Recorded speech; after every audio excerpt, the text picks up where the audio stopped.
What is up, everyone? It is Bucky, and welcome to another After Effects project. Now, today, if you're watching my channel, you saw that I posted a video of a little short intro I made, and I actually got a bunch of comments saying to make a tutorial for it. So here's my tutorial for it. What it is pretty much if I ever make a movie or something, this is going to be the intro before it. But anyways, I already have a couple things here from Andrew Kramer's Riot Gear, and you can get these from videocopilot.net.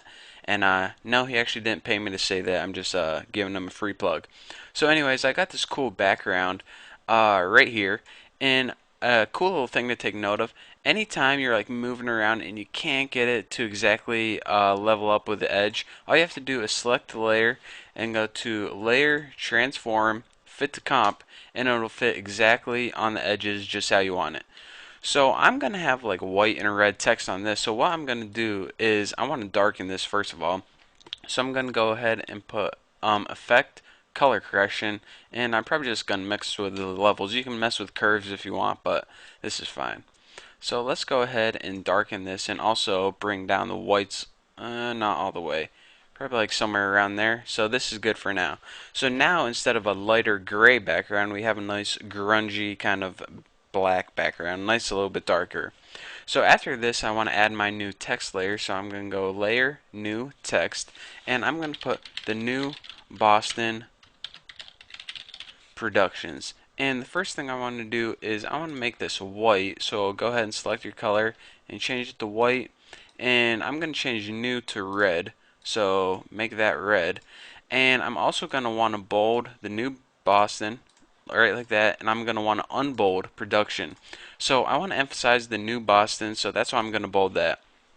So now we have this nice text that's bolded on the New Boston and also red where I want new to stand out, just because I think it looks cool. So after this, I just don't want this to appear on the screen, plain and simple. I want it to reveal in kind of a cool way. So in my project, I have this video clip right here from Andrew Kramer's there we go. I can't concentrate and look at it at the same time. Andrew Kramer's what's it called, Riot Gear, and what it is it kind of is like white creeping in and then expanding. Well, I want this to apply to my text layer. So here's what I'm going to do. The first thing I need to do is put Luma Matte Reveal. And here's another thing. If you don't see this, go ahead and press columns and make sure you have your modes on.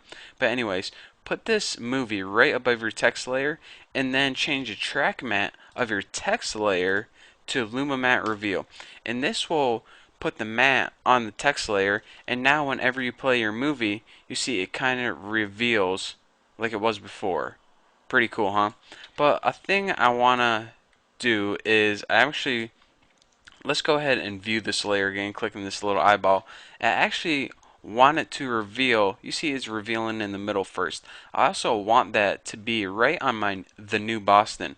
So that's right in the middle of this movie. So what I'm going to have to do is hide this, select my track matte, hit my arrow, and just move it up until it centers in the New Boston.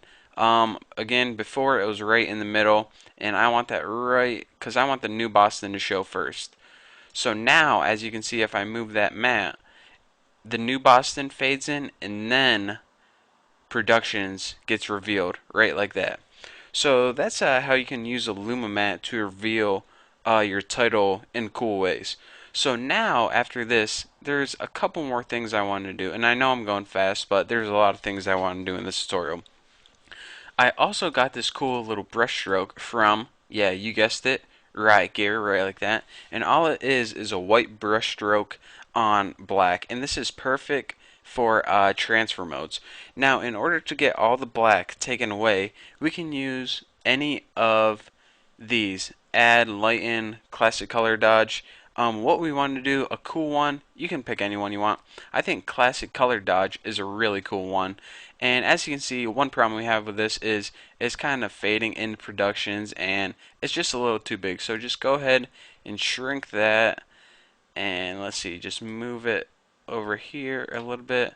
And I kind of want to expand this the entire length right like that. So that looks pretty good right there. Maybe I would just tighten it up just a tidbit. That's what she said. And see, that looks pretty good right here. But again, I just don't want this to appear on the screen right like that. I want this kind of swoosh in. So here's what I'm going to do. First, I want my text to fade in gradually. And when that's all faded in about 3 seconds, then I want the swoosh to come in. So let's go ahead and select your swoosh layer right here, brush 26. I'm going to go ahead and do Effect, Transition, Linear Wipe. And now what I'm going to do is change the angle of this, because if you change it, well, I guess you could have either one, but changing the angle shows what direction you want the wipe to come in from. So let's go ahead and change to somewhere around 102 degrees since it's like kind of tilted in this direction. Again, if you set it up like this, it would tilt in or come in up and down. I want it to fade in left or right. So now go ahead down to Effects, Linear Wipe, and we're going to adjust wipe angle. So go ahead and add a keyframe right here, and we're going to want to, transition completeness. That's embarrassing. So go ahead and add keyframe right here and change your transition completeness to about 100, right like that. Then about, let's say, close to a second and a half later, go ahead and add another keyframe and set it equal to 0, right like that. So now you see, if you minimize this, your linear wipe comes into transition, fades from left to right, right after everything fades in. So the last thing I want to do if I have time is probably just add a quick camera layer, new, camera, 35 is good. And what I want to do is transform to position. So add a keyframe right here at the position, then at the very end, just move it a little bit closer. So let's see what's going on here.